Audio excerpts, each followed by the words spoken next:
Sir कटा भूत। सहारनपुर नाम का एक गांव था। वहां का सेठ चमनलाल बहुत ही लालची था। वह उस गांव के लोगों की जमीन जबरदस्ती हड़प लेता था, लेकिन लोग उससे कुछ नहीं कह पाते थे क्योंकि उसका बहुत डर और भय था, और वो गांव का सेठ भी था। एक बार चमनलाल को गांव के आदमी लखन की जमीन पसंद आ जाती है। उड़ी बाबा, अब मेरे को लगता है उस लखन की जमीन लेनी ही पड़ेगी, क्योंकि वो लखन की जमीन इतनी उपजाऊ है, मेरे को मिलेगा खूब फायदा। मैं आज ही उस लखन को अपने घर बुलाऊंगा। उड़ी बाबा। लखन खेती करके अपना घर बार चलाता था। उसकी जिंदगी अच्छी चल रही थी। उसके घर में उसकी पत्नी और उसकी एक प्यारी सी बेटी रहती थी। लखन चमनलाल के बुलाने पर उसके घर जाता है। अरे आओ लखन बाबू, आओ। मुझे तुमसे बस एक ही बात करनी है, वो ये है कि तुम अपनी जमीन मेरे नाम कर दो।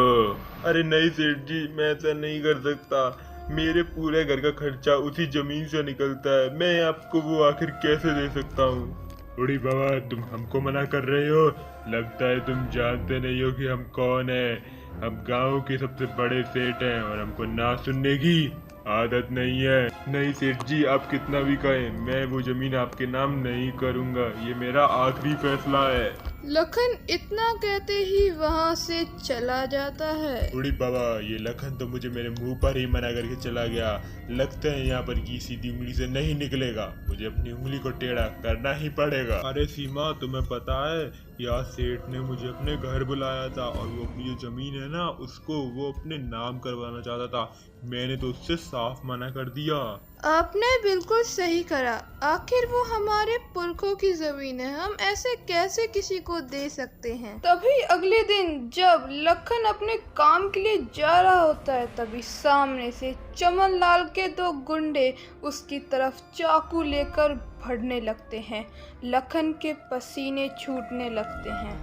अरे सुन वाला खान, यहाँ पर हमें चमनलाल जी ने भेजा है ये पता करने के लिए कि तू उनके नाम अपनी जमीन करेगा या नहीं करेगा। तो बता तेरा क्या फैसला है? ओए चमन, शांति से अपनी जमीन चमनलाल सेठ के नाम कर दे। अगर मैंने अपनी वो जमीन चमनलाल सेठ के नाम कर दी तो मैं क्या खाऊंगा? मेरे घर का खर्चा उसी जमीन से निकलता है।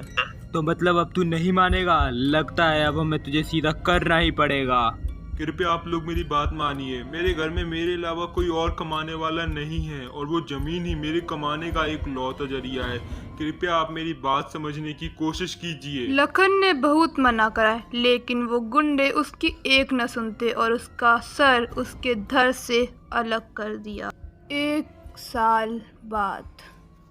अरे सेठ जी, अपने गांव में बहुत गलत हो रहा है। जितने भी सेठ थे जो कि दूसरे लोगों की जमीन जबरदस्ती हड़प लिया करते थे हमारी तरह, उन लोगों के सर धड़ से अलग होते जा रहे हैं।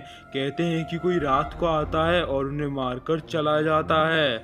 उड़ी बाबा, अरे बिरजू, लगता है कहीं ये वही लखन तो नहीं है जिसे हमने आज से 1 साल पहले जमीन के लिए मार दिया था। हाँ सेठ जी, ये भी हो सकता है, लेकिन अगर हमें इससे बचना है तो इसका रास्ता सिर्फ हमें पहाड़ी वाले बाबा ही बता सकते हैं। तुम सही कह रहे हो बिरजू, तो हम आज ही उन पहाड़ी वाले बाबा के पास जाएंगे। सेठ उस पहाड़ी वाले बाबा की गुफा में जाता है। चमनलाल सारी बातें उस बाबा को बता देता है।